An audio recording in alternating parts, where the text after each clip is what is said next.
हमारी पार्टी को कुचलने में प्रधानमंत्री जी ने कोई कसर नहीं छोड़ी। एक साथ हमारी पार्टी के 4 टॉप के नेता जेल भेज दिए एक साथ। अरविंद केजरीवाल, मनीष सिसोदिया, संजय सिंह, सत्येंद्र जैन। बड़ी बड़ी पार्टियों के अगर 4 टॉप के नेता जेल चले जाएं, पार्टी खत्म हो जाती है। लेकिन ये पार्टी नहीं है, ये एक सोच है। जितना ये खत्म करना चाहते हैं उतना ये बढ़ती जाती है।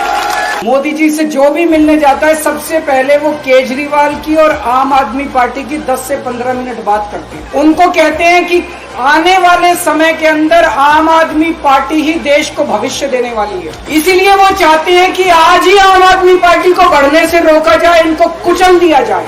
ये तानाशाही है। 75 साल के अंदर इस कदर किसी पार्टी को और उसके नेताओं को प्रताड़ित नहीं किया गया जिस तरह से प्रधानमंत्री मोदी जी ने आम आदमी पार्टी को प्रताड़ित करने की कोशिश की। प्रधानमंत्री जी कह रहे हैं मैं भ्रष्टाचार से लड़ रहा हूं। देश के सबसे बड़े चोर, उचक्के और डकैतों को उन्होंने अपनी पार्टी में शामिल कर दिया। जिन लोगों को 10 दिन पहले मोदी जी कहते थे 70,000 करोड़ का इसने घोटाला कर दिया, थोड़े दिन के बाद उसी आदमी को अपनी पार्टी में शामिल करके किसी को डिप्टी सीएम बना देते हैं, किसी को मंत्री बना देते हैं और उनके सारे ईडी और सीबीआई के मामले खत्म कर देते हैं और कहते हैं मैं भ्रष्टाचार से लड़ रहा हूं। मैं मोदी जी को कहना चाहता हूं, भ्रष्टाचार से अगर लड़ाई लड़नी है तो केजरीवाल से सीखो। 2015 में जब दिल्ली में हमारी सरकार बनी थी, हमारे एक मंत्री का एक ऑडियो मेरे पास किसी ने व्हाट्सएप कर दिया। उस ऑडियो में मेरा मंत्री किसी दुकान वाले से 5 लाख रुपए मांग रहा था। मैंने अपने खुद मंत्री को सीबीआई के हवाले कर दिया, जेल भेज दिया था अपने मंत्री। ये होती है भ्रष्टाचार के खिलाफ लड़ाई।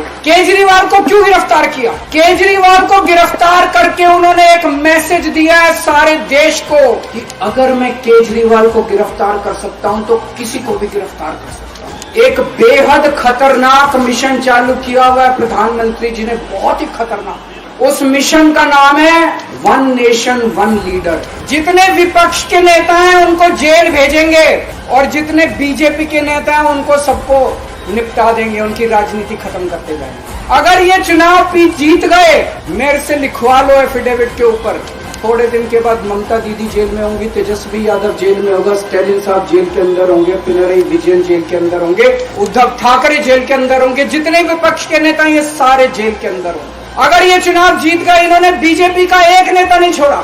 आडवाणी जी की राजनीति खत्म कर दी इन्होंने, मुरली मनोहर जोशी की राजनीति खत्म कर दी, सुमित्रा महाजन की, शिवराज सिंह चौहान जिसने मध्य प्रदेश का चुनाव जीत के दिया इन लोगों ने, शिवराज सिंह चौहान ने उसको मुख्यमंत्री ने बनाया, उसकी राजनीति खत्म कर दी। वसुंधरा राजे की राजनीति खत्म कर दी इन्होंने, खट्टर साहब की राजनीति खत्म कर दी, डॉक्टर रमन सिंह की राजनीति खत्म कर दी। अब अगला किसका नंबर है? योगी आदित्यनाथ की राजनीति खत्म करेंगे, उनको भी निपटा देंगे। आज एक तानाशाह इस देश से जनतंत्र खत्म करना चाहता है। आज एक तानाशाह इस देश से लोकशाही खत्म करना चाहता है। मैं पूरे तन मन धन से लड़ रहा हूँ, संघर्ष कर रहा हूँ उस तानाशाह के खिलाफ। 140 करोड़ लोगों का साथ चाहता हूँ। 140 करोड़ लोगों से भीख मांगने के रहा हूँ, मेरे देश को बचा लो, मेरे भारतवर्ष को बचा लो, मेरा भारत बहुत। मैं एक दिन में 24 में से 36 घंटे काम करूंगा, पूरे देश भर में घूमूंगा इस तानाशाही को रोकने के लिए। दोस्तों, जितनी मेरे अंदर ताकत है, मेरा सब कुछ कुर्बान है देश के लिए।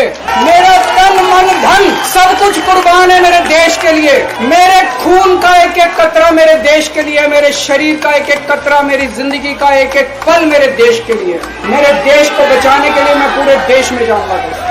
मेरा अपना आकलन है कि 4 जून के बाद इनकी सरकार नहीं बन रही, मोदी